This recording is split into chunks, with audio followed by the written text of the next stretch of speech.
Welcome to this presentation about Heimat museums and the 21st century. I'm Dr. Nigel Mills, and the focus of my presentation is a project I carried out recently with a group of Heimat museums in the rural district or Landkreis of Landshut in Bavaria, east of Munich. The project was commissioned by Landkreis Landshut and the local LEADER programme. It was funded by LEADER with the support of the Bavarian Department for Non-State Museums. I carried out the project in partnership with Howard Swift from Common Ground and India Raby from The Way Design. My presentation focuses on the process of working with local communities to enable them to address some of the common issues faced in adapting and bringing up to date the management and presentation of local heritage through community museums. The interpretation framework methodology I explored in last year's conference in Sarajevo proved useful in addressing some of the issues. First though, a little introduction to myself and to my background. I currently work as an independent consultant in heritage interpretation and management and sustainable tourism.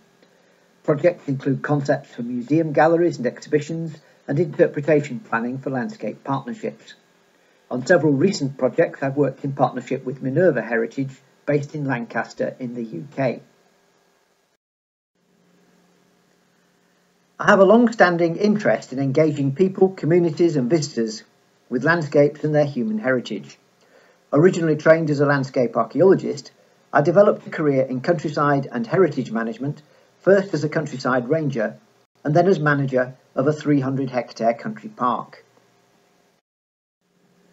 From 1994 to 2004, I was director of Cresswell Heritage Trust, responsible for the Cresswell Crags archaeological site and the associated museum and education centre. A key aspect of my role at Cresswell Crags was working with former coal mining communities in the local area, all of which have been severely impacted by the closure of the local coal mines. We developed a new vision for the future of these communities, looking beyond coal mining to rediscover the wider natural and cultural heritage of the area, building a platform on which to try to build a bright new future. Following my time at Cresswell Crags, I took a post as manager of one of the UK's largest Leader Plus programmes in the North Pennines, in which bottom-up, community-focused planning and decision-making was a core philosophy. I moved on to become Director of World Heritage and Access for the Hadrian's Wall World Heritage Site in 2006, continuing in that role until 2014 when I started work as a heritage consultant.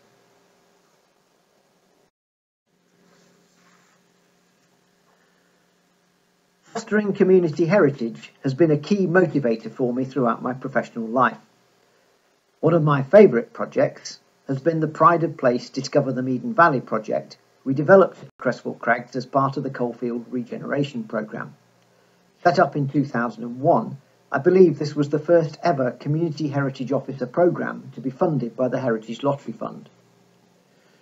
2 community heritage officers worked with local coalfield communities over a period of 6 years, encouraging them and giving them the skills to explore the wider natural and cultural heritage of their areas beyond the story of coal mining. This was quite a forward-looking initiative at a time when most former coal mining communities could think of nothing beyond creating a coal mining museum and putting up a pit wheel at the entrance to their village. As part of this programme, we developed an ideal model expressing the process of community interventions facilitated by a heritage project officer.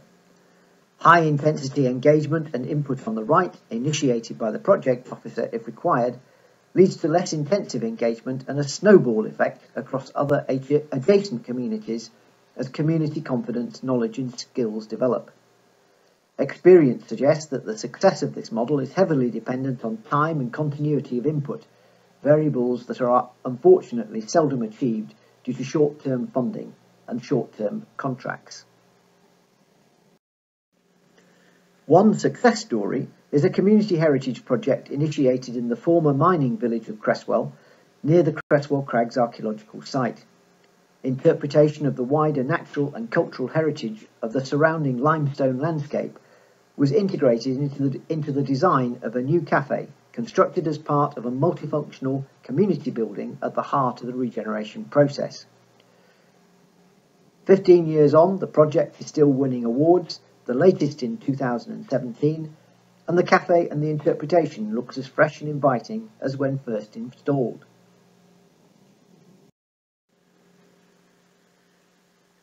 Turning to Heimat, this is a German concept that expresses the sense of place or belonging of a person or of a community to a particular location, the place you were born and grew up in and feel at home in. Key physical attributes include the houses, roads, landscape and way of life of people in the community. The word has connotations specific to German culture and society, so it has no exact English equivalent. It is in some ways similar to the Welsh Gaelic idea of cynefin, a word that expresses a spiritual and very Welsh feeling of home, but has perhaps a greater connection to landscape than the community focus of Heimat. The concept of Heimat does have some negative connotations. It is strongest in Bavaria, where it was appropriated by the Nazis for their blood and soil propaganda, and where it has also become associated with the jokey clichés of beer, lederhosen and brass bands. More recently, the German far right has endeavoured to appropriate the concept to celebrate and protect the homeland against outside influences, including immigration.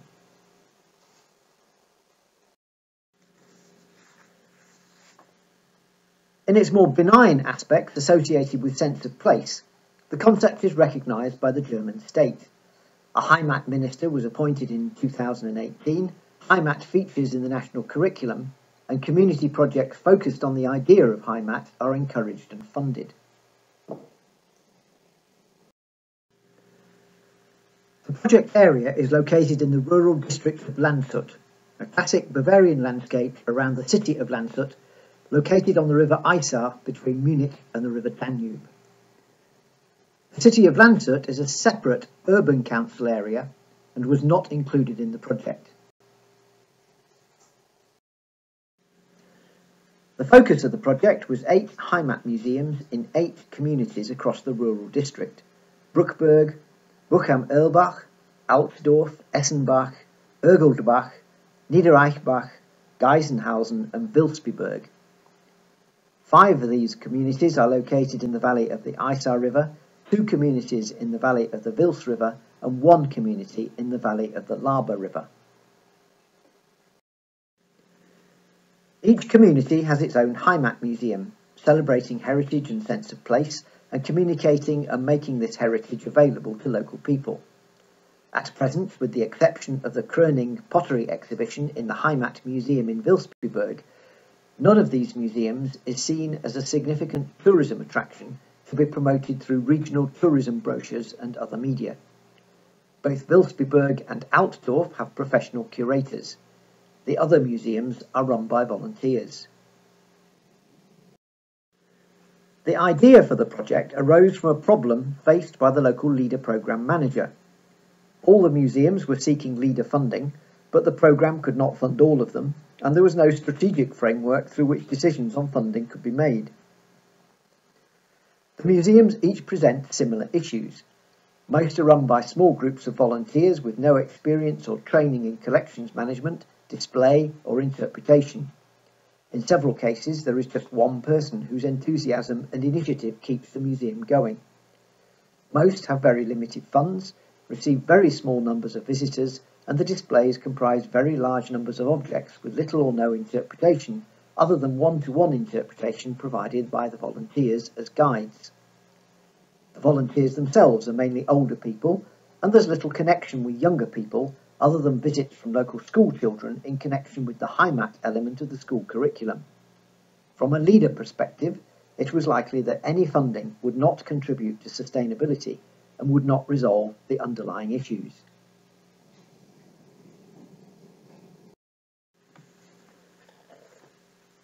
The Bavarian Department of Non-State Museums was aware of the interpretation framework approach and thought it might usefully be explored as a means of creating a strategic framework to assist the LEADER programme managers and the museums.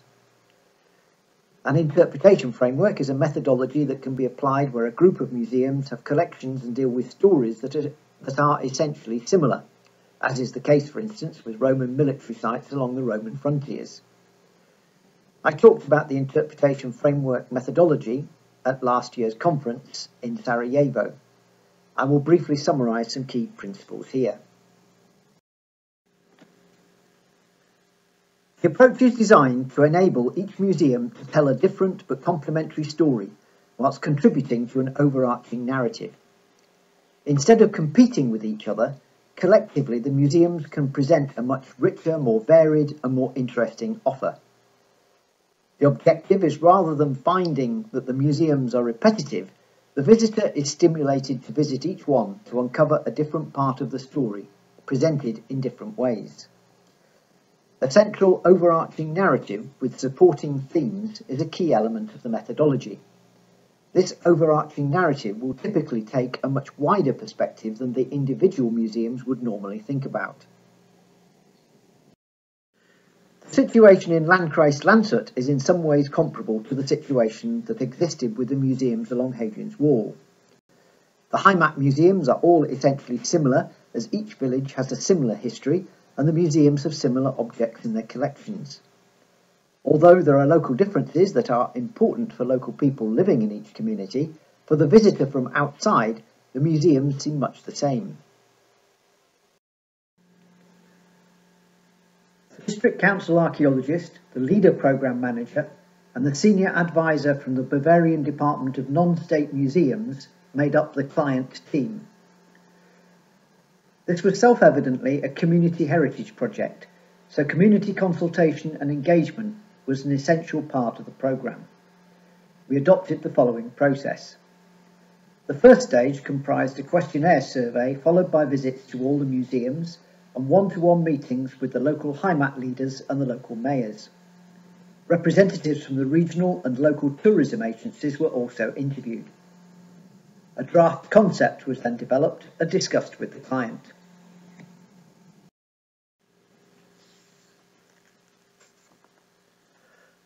Following agreement with the client, Stage 2 comprised further meetings with 2 museums selected as case studies, 2 group consultation exercises involving all those previously interviewed on a one-to-one basis, and input from a branding specialist and an exhibition designer.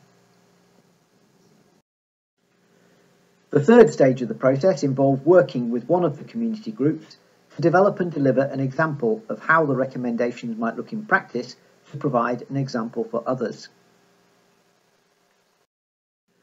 I am not going to go through the whole process in detail in this presentation.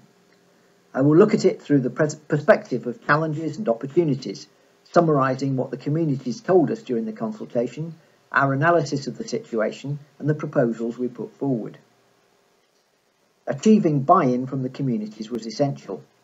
The key principle used for achieving buy-in was always to try to reflect back to the consultees the ideas they put forward and the issues they raised, whilst providing the ideas and issues with a coherent structure. A key strength of the 8 museums is that they celebrate, collect and preserve knowledge of local heritage and local identity, what makes each place and its people distinctive and special. The character of each museum is in part a reflection of the interests and enthusiasms of the local Heimat club or leader, and in part a reflection of particular events, characters, activities and finds that have contributed to the history of each community. Whilst each museum has many similar elements, they also have particular elements which provide some differences between each museum.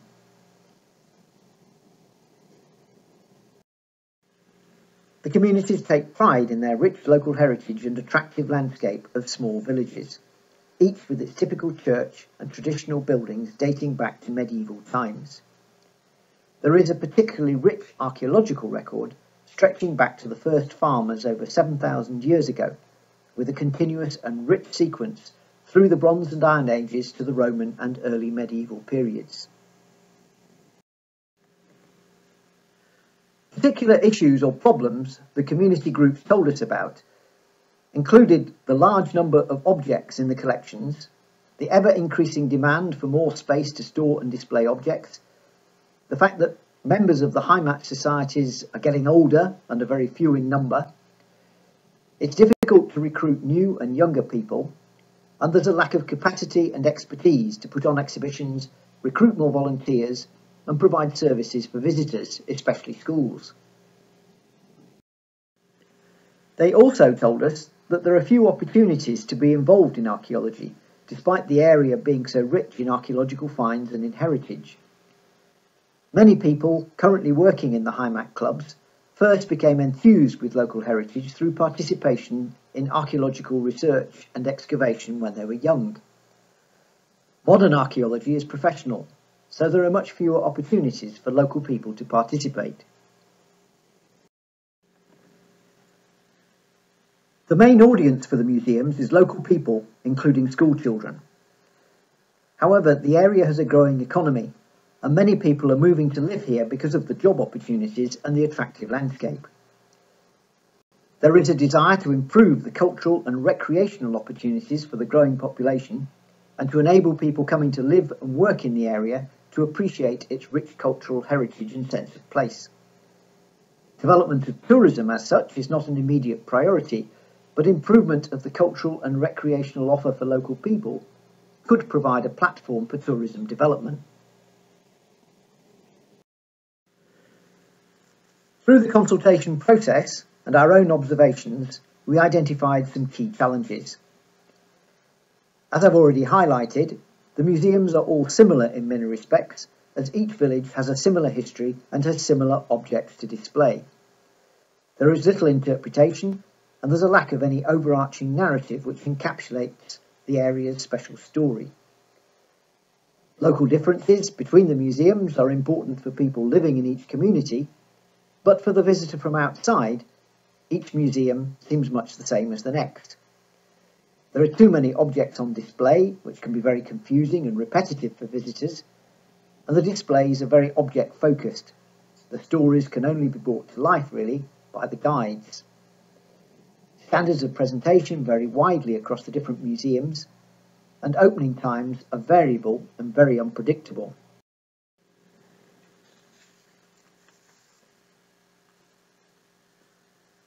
We also identified some significant opportunities.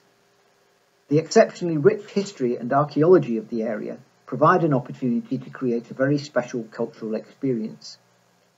The area is especially rich in archaeological sites, with a rare abundance and quality of archaeology from Europe's first farmers 7,000 years ago to present times.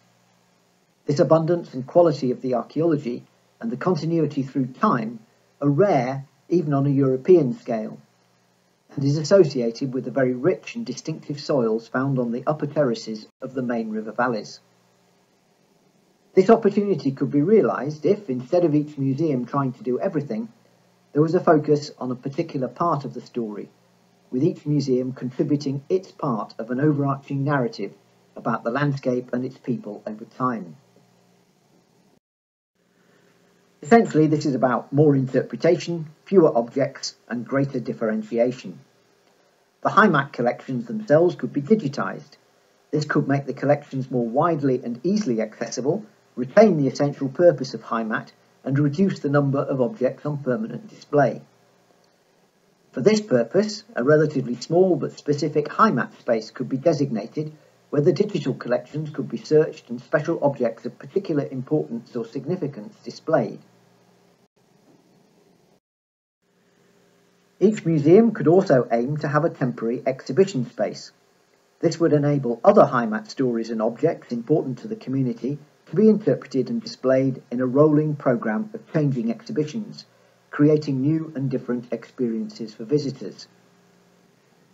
The museum at Altdorf already does this very well, with new main exhibitions every few years exploring different themes, and a smaller annual exhibition.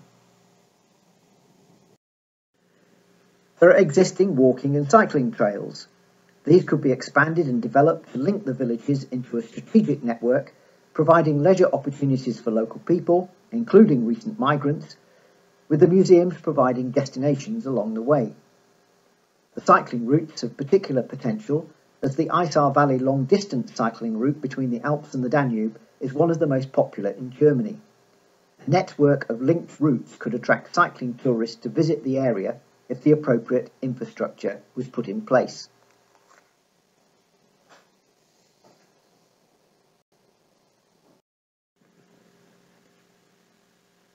To realise the opportunities and to consolidate the network and the partnership, a common brand is needed.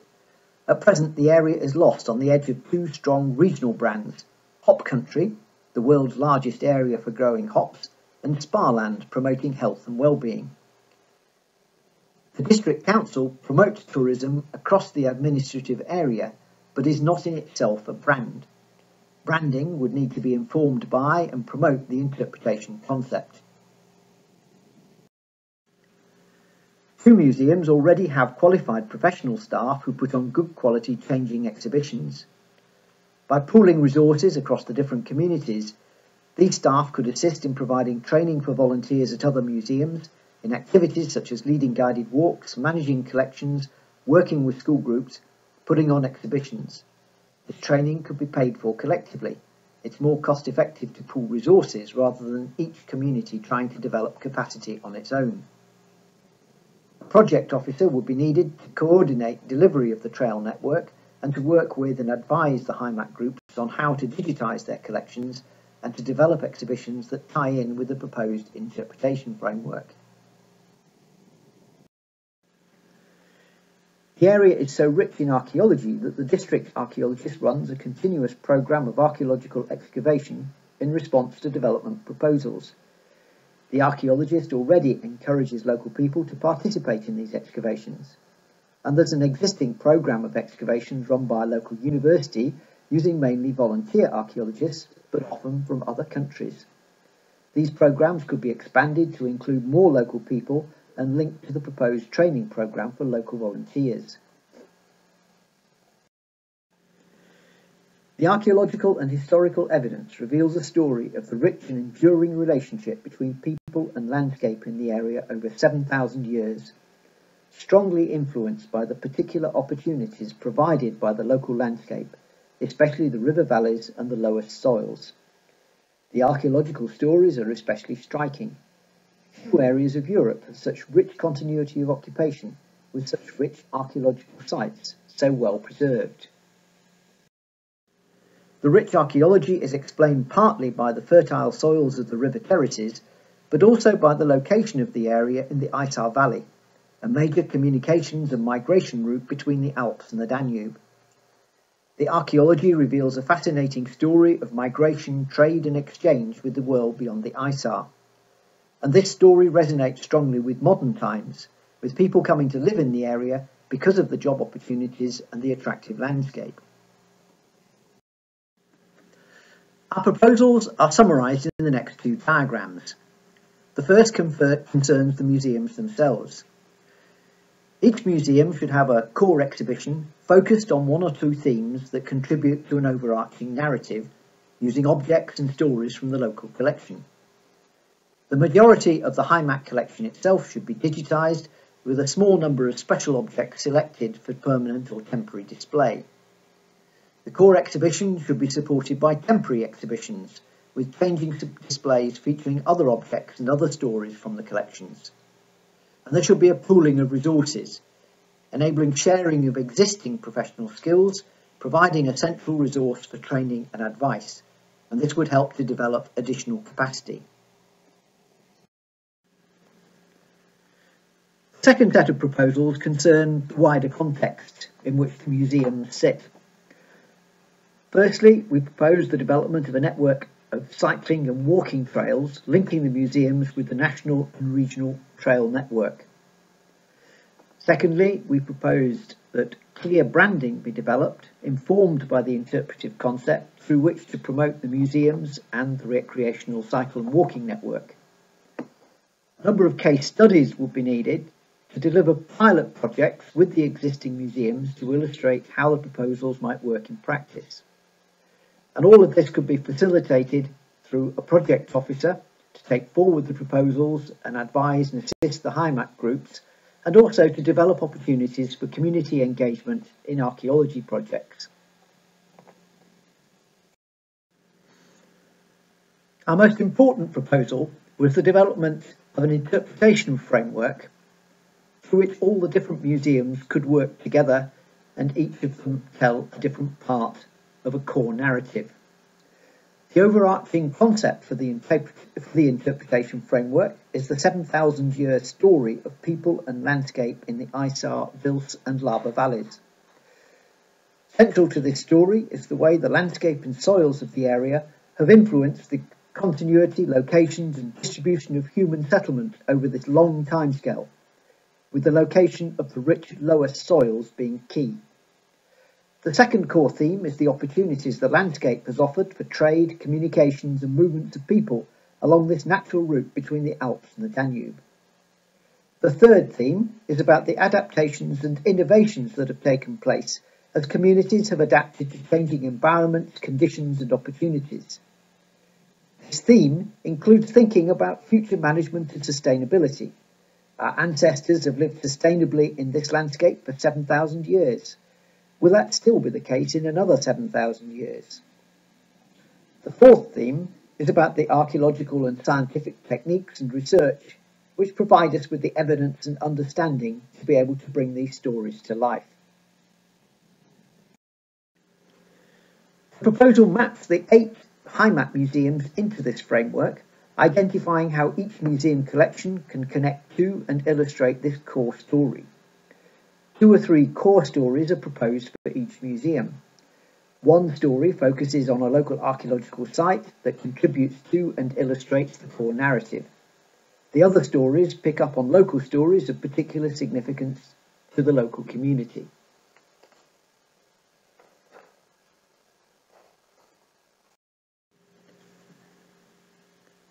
The proposals, including the cycling network and branding, have been accepted by the District Council and a project officer appointed to take forward the cycle network proposals. Branding ideas were developed as part of the community consultation process, and these also have been accepted by the District Council.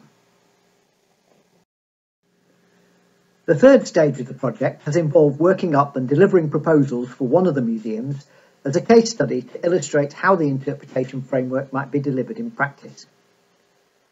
As you might expect, although the community group signed up to the idea through the consultation process, there was a need to create an example to show what the proposals might mean in practice for individual museums and how the interpretation framework might be used. A key challenge is how to link the interpretation at each museum back to the core narrative and its themes. The Heimat group in Brookberg enthusiastically agreed to be guinea pigs for the project. The group had existing proposals to renew the exhibitions at the museum. These involved using the whole space available to tell the story of the village from the earliest times, 7,000 years ago, to the recent past. This would have resulted in a very cramped, information-driven exhibition that to a large extent replicated information available in larger regional museums. In line with the interpretation framework, our revised proposal recommended focusing the new permanent exhibition on 2 themes in the main exhibition space, dedicating the second main space for changing temporary exhibitions and using 2 smaller areas in which to display selected items from the wider Heimat collection and to provide access to a digitised version of the collection. One of the 2 stories proposed for the permanent exhibition space explores the story of the Lady of Brookberg, a rich burial of a woman excavated in a late Bronze Age, early Iron Age tumulus cemetery located on the edge of the village. Archaeological analysis of the remains enables exploration of issues such as migration, nutrition, trade and social status. The second core story is that of wine production, with a particular focus on wine as an elite product. Wine is no longer produced in the area on a large scale, but one of the most enthusiastic members of the Heimat group has a vineyard where he produces small quantities of very enjoyable wine.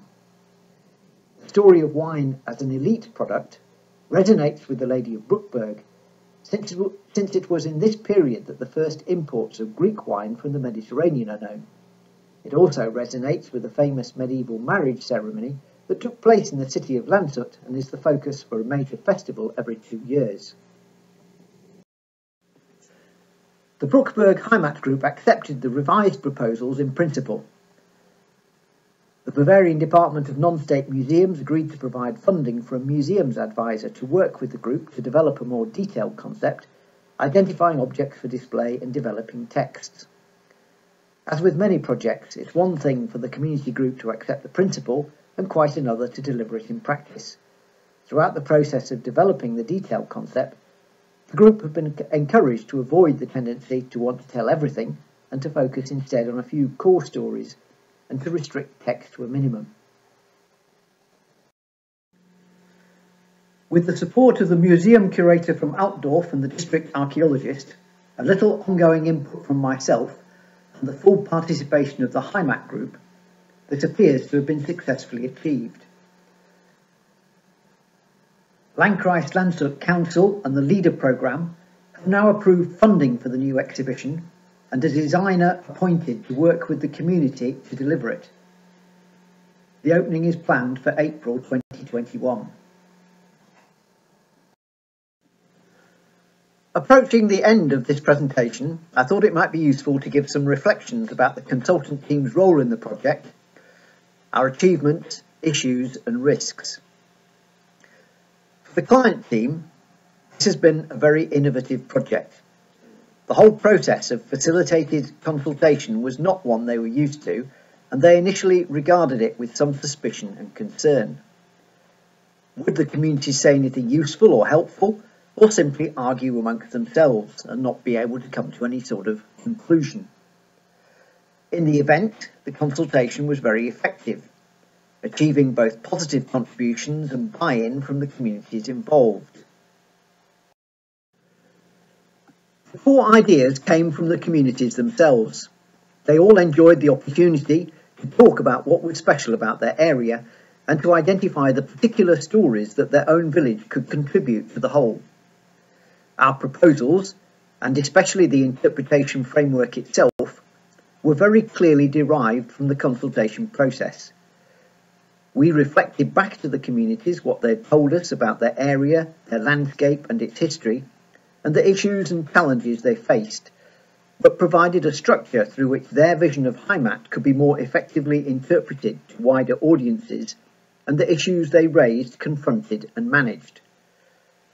From the perspective of the communities, the most innovative but also most well received proposals were the idea of each museum doing something different that contributed to a wider narrative, and the proposal to develop and promote a network of branded walking and cycling trails, linking the museums and providing recreational routes for local people and migrants.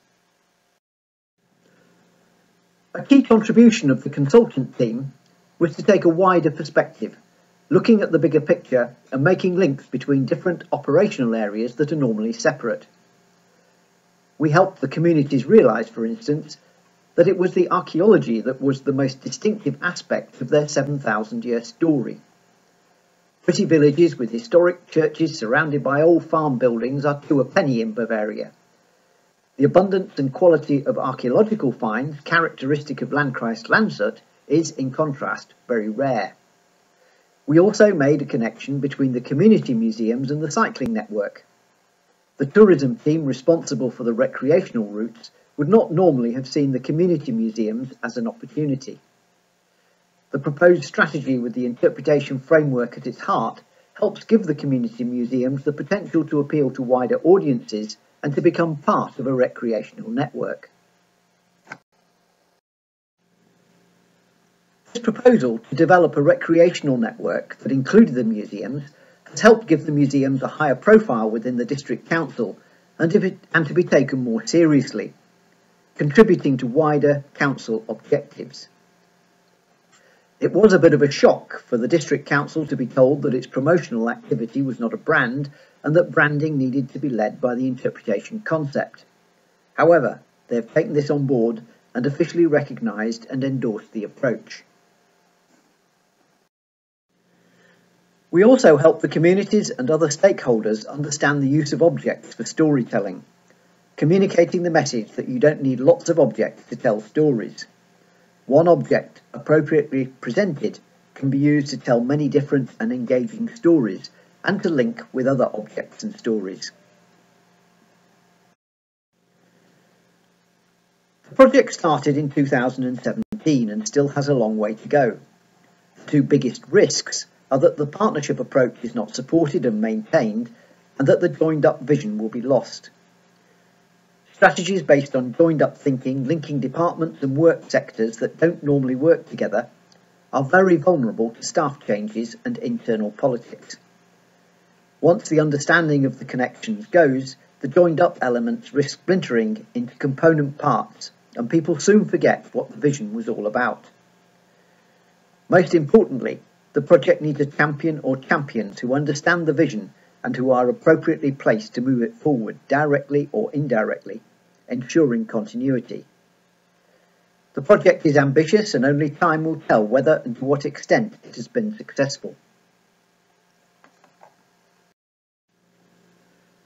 The process so far has involved a lot of time, patience, persuasion and empathy, in keeping with the model I introduced earlier in the presentation. Hopefully, this has been a useful illustration of community heritage in action and of a possible way of helping the concept of Heimat be fit for the 21st century, attracting and appealing to new audiences, using the opportunities offered by modern technology, and celebrating and communicating pride of place. Thank you for listening.